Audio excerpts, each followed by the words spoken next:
How does it present itself? It presents itself as everything in the universe. Each and everything. So it is both transcendent and immanent. Now, what is Vimarsha? What is Vimarsha? Vimarsha is the knowledge of that Prakash. Is the knowledge of the how we know. Because if that Prakasha shines, it manifests, it presents itself. But it has to be known as such.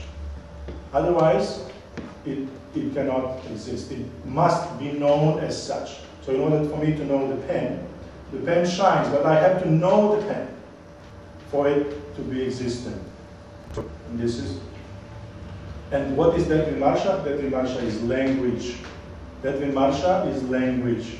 Now, that second part of the shloka only then becomes clear. It says, Na prakashaha prakasheta. The light would not shine if this eternal relationship between the world and its meaning were to disappear. But why? Sa hi pratyavamarshini. Because it is that Vimarsha. It is that knowledge. It is the knowledge of it, and that knowledge is in the form of the language. So, basically, this is very brief, actually, introduction to some basic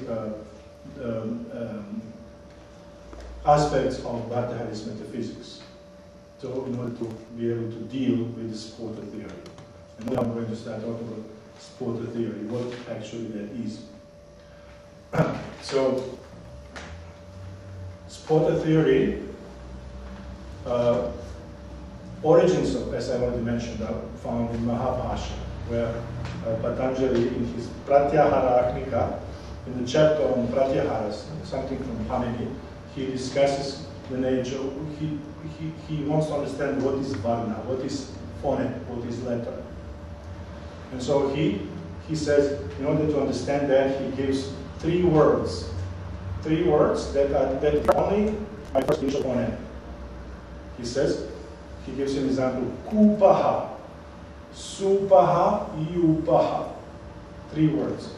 The difference is only in the first one. So he observes that and he concludes that because if the word is a compact, indivisible unit, then, but if the phoneme is able to change the meaning, then the phoneme itself is meaningful, but it cannot convey the meaning.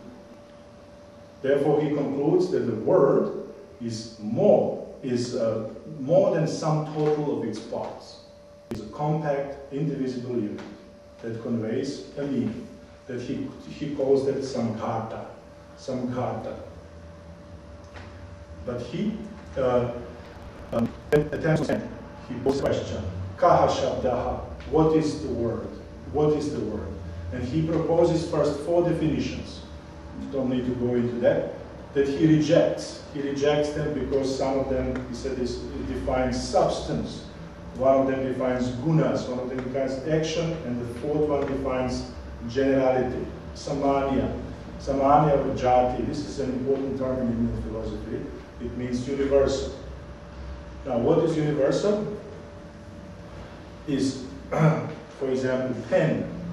Penness is that which persists in many different individual objects. So, for example, why is pen, according to this idea? The pen is pen because it possesses penness. And that pen differ in the shape, the color, the material, but what is the idea that universal, that defines why pen is pen, or why any other object is an object. But he rejects that also. He said this is not what word is. Finally, he gives the definition of the word by saying that the word is that after atoms of which we realize an object. We realize objects are shaped of certain form, of certain name. We cognize that object. So for him, therefore, he places emphasis on knowledge. Patanjali places emphasis on knowledge. And by having this discussion, he lays the foundation for the Sphoṭa theory of language. He does not use that word, but he lays the foundation for the later scholars to develop this theory. So Bhartṛhari, now the important thing is, I've already mentioned this akshara, the phonemes that exist in all of us in the sequenceless state. How is it externalized? How is it not? First, let me say, I'll just give you some brief idea here. There is one verse in Sanskrit that says, Prāk prāne samvid parinata. Prāk prāne samvid parinata. In the beginning, at first, the first manifestation, transformation, means vital force. It doesn't say much. It means breath. It means that we breathe. So there are 5 types of prana, and they somehow come and run the body. So we can breathe, parana and apana, and dhyana and samana. And prana. So the first transformation is in prana. Then, therefore, the consciousness is the support of externalization of the prana. The prana acts as a support in externalization of the mind. Mind consists of intellect, mind, and ego sense, ahamkara. Then these 3 act as a support of senses. They support senses. And then the senses act as a support of body. Now, so one more time. So in that sequenceless state, where all these aksharas, these phonemes, which in a very subtle way exist in the sequenceless state in all of us. So that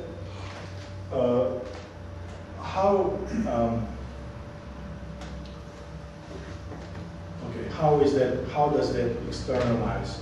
So at that time there were several theories. There were various theories. It is transformation. Some would say it is transformation of atoms. The others would say it is the transformation of air. But Bhartṛhari's view was that it was transformation of knowledge.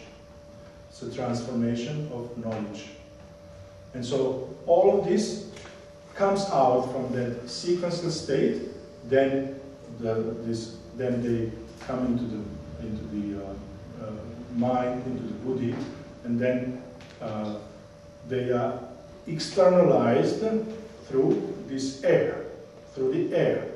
They are externalized through the air, and then they touch the various points of articulation, and we have speech. And that speech takes place in sequence. And the whole Sphoṭa theory of language was developed